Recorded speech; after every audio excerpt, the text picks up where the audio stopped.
eu vou convidar agora ao palco o Pedro Alves Correia Neto, que é secretário de Ação, Desenvolvimento Sustentável, Irrigação e Cooperativismo do Ministério da Agricultura. Ele que traz o tema Estratégias para a Implementação das Políticas de Sustentabilidade da Agropecuária. Seja muito bem-vindo. Obrigado. Boa tarde, pessoal. Boa tarde a todos. É uma alegria estar aqui hoje para bater esse papo rápido com vocês. Quero começar agradecendo o convite do Canal Rural, o espaço, para conversar um pouco e muito rapidamente, como eu já disse, sobre uma trajetória muito interessante que o setor agropecuário vem cruzando nos últimos 50 anos. E eu vou começar a falar de um pouquinho de história, Edu, mas rapidamente quero chegar no nosso horizonte temporal, que é 2025, em Belém, como disse o Dr. Monique, que me antecedeu aqui nessa fala. Por que é importante a gente acompanharmos juntos essa trajetória? Porque o desenvolvimento do setor agropecuário brasileiro, ele começou a... Acho que eu pulei um. Ele começou com... O Brasil passou de uma situação de importador de alimentos há pouco mais de 5 décadas para um dos maiores provedores de segurança alimentar do mundo. Esse caminho, essa trilha, não foi uma trilha simples, não foi uma caminhada fácil.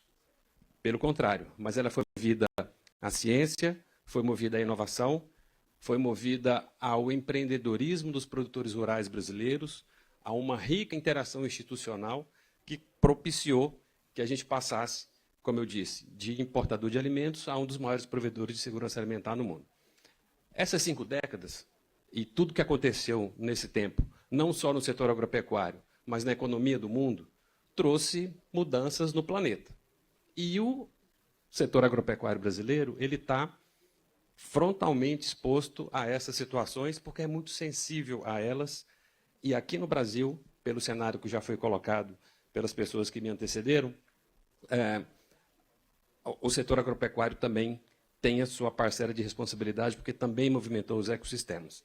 Então, a gente sabe que o desafio é se organizar, e isso vem acontecendo ao longo desse tempo todo, como eu disse, com políticas públicas, com inovação, com ciência, com tecnologia. E nessa trajetória, como que a gente chega nesse momento pré-COP, né? A gente chega com alguns mecanismos colocados numa grande arrancada dos últimos 18, 19 meses aí. O Dr. Moni também acabou de falar, por exemplo, o Plano Clima, na sua etapa final de construção colaborativa, participativa, 4 grupos de trabalho que envolveram uma densa discussão social, que vão culminar num documento que pensa em adaptação, que pensa em mitigação, que pensa e institui, revisa a Política Nacional da Mudança do Clima e que também organiza o Sistema Brasileiro de Comércio de Emissões.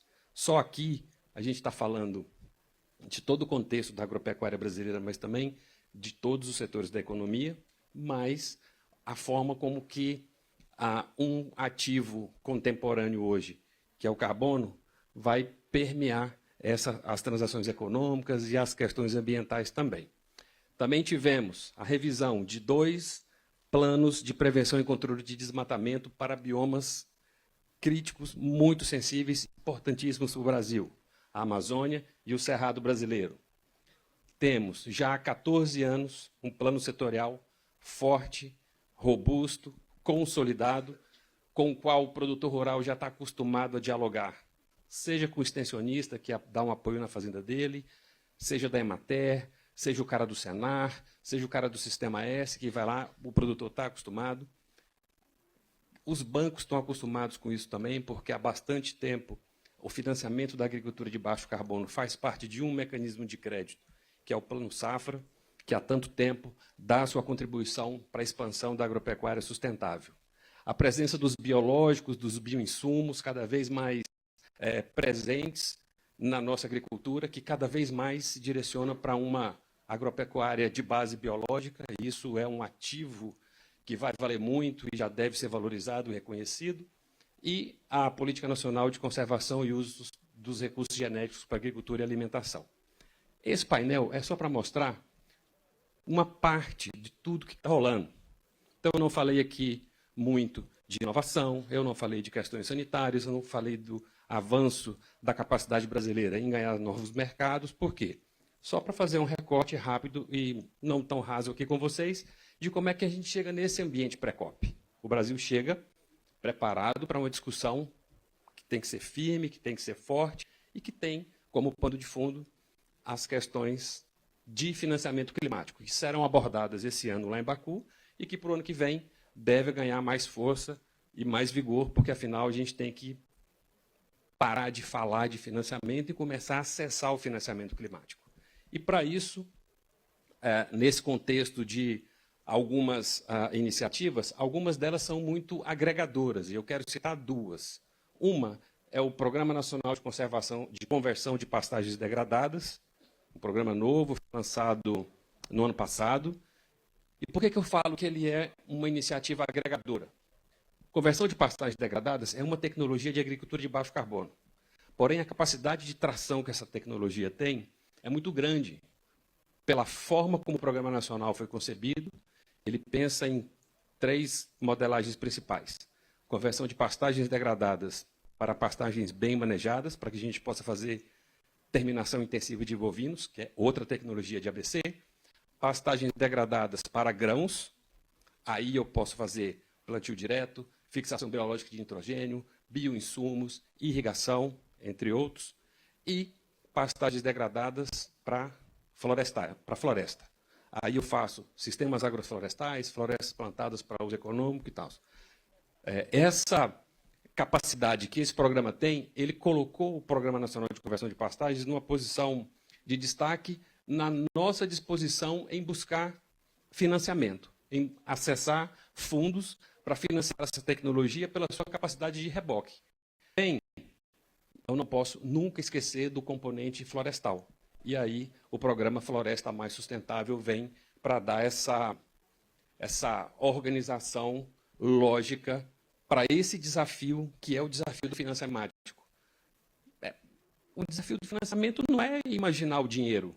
A conta já foi dita aqui, os trilhões de dólares que custa para fazer esse negócio. Tá bom, mas como é que a gente pega ele de onde ele estiver e coloca no nosso tecido produtivo? Afinal, o perfil do Brasil, pela sua vocação econômica, tem a ver com as transformações ecológicas que devem ser promovidas no âmbito do setor agropecuário, é óbvio, né? Isso já foi dito aqui. Então, eu tenho que precisar, necessariamente, acessar esse fundo. E a grande lógica é essa, é eu pensar que eu tenho um programa norteador de forte capacidade de tração, com outras 8 tecnologias diretamente vinculadas a ele, já com capacidade de monitoramento, reporte e verificação, já com experiência de implementação e com forte atratividade pela sua capacidade de sustentabilidade. Eu tenho um recorte territorial que serve de exemplo. Esse desenho que aparece aí é o desenho do Matopiba. A gente até pouco tempo, e eu sou dessa região aí, a gente falava assim, ó, rapaz, o Matopiba é a última fronteira agrícola do Brasil. Era legal, pô, que bacana, né? A gente vai, tá bem.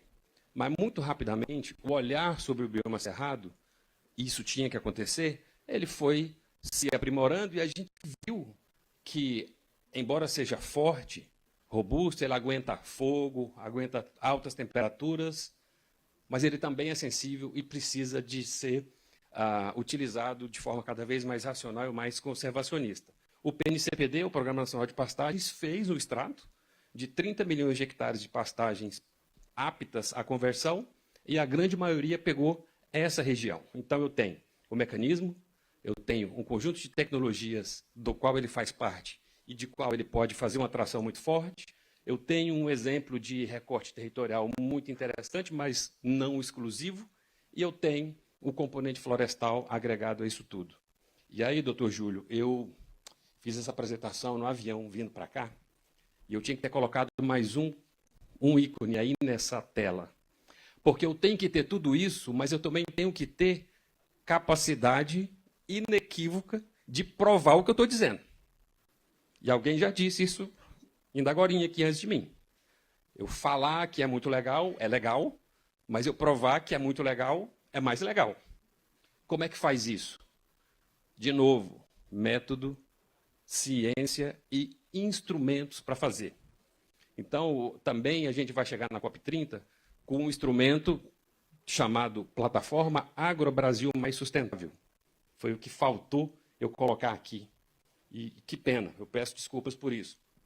Por quê? Porque é um ambiente onde os produtores rurais vão poder ter a qualificação da sua produção agropecuária. Não estou falando de certificação, não estou falando de rastreabilidade, eu estou falando da capacidade que o produtor tem que ter num ambiente de fácil interação, de provar para o mundo que ele cumpre a regulação brasileira. Ah, você está falando da União Europeia? Não, estou falando da brasileira. Você está falando da China? Não, estou falando da brasileira. Porque, além disso tudo, o nosso marco regulatório é bastante moderno, se olhado por um aspecto, restritivo, se olhado por outro, estimulador, se olhado por outro.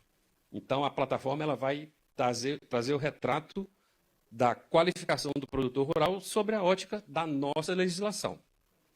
Adventos futuros que possam necessitar outros tipos de qualificação, a ferramenta poderá fazer, claro, uma régua que possa vir a atender outras especificações, mas o grande foco é a nossa regulação nacional. Isso vai servir, inclusive, para a lógica